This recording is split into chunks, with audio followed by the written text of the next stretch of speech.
We live in a world dominated by social media and staying connected, but it's important to spend time with people. You get to learn so much from others, and some of our most joyful moments come from relationships.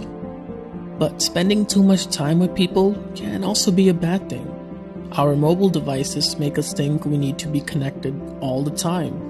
All that noise and clutter can really take its toll, and ironically, leave you feeling a bit lonely.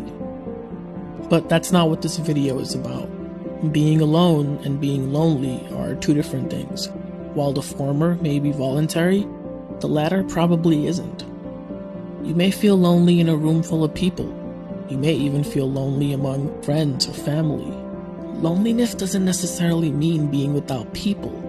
It can, but not always. Practicing solitude could reduce your feelings of loneliness. It may take some time, but you'll start to feel more comfortable being by yourself. Combating the feeling of being lonely isn't the only reason you should practice being alone. There's plenty of other benefits as well. For starters, I learned so much about myself by spending time alone. Sometimes it was more enjoyable to take a walk in the park by myself than hang out with a couple of friends. Both things are important, yes.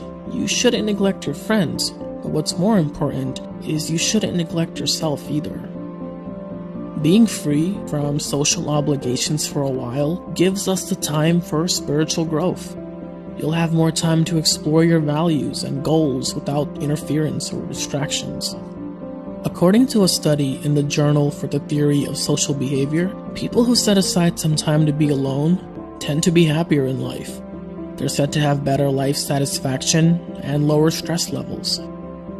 Being alone really opens your mind about yourself and who you really are deep down. And getting to know who you are and your core values can also help you enhance the quality of your relationships as well. You're more likely to make wiser choices about who you want to be around, and you may even start to appreciate some of the people in your life a little bit more now that you're more connected with your mental state. There's a reason artists, musicians, and writers like their privacy when creating their masterpieces. Studies even show that being alone can improve your creativity, which leads to an increase in productivity. And I would agree based on my own personal experiences.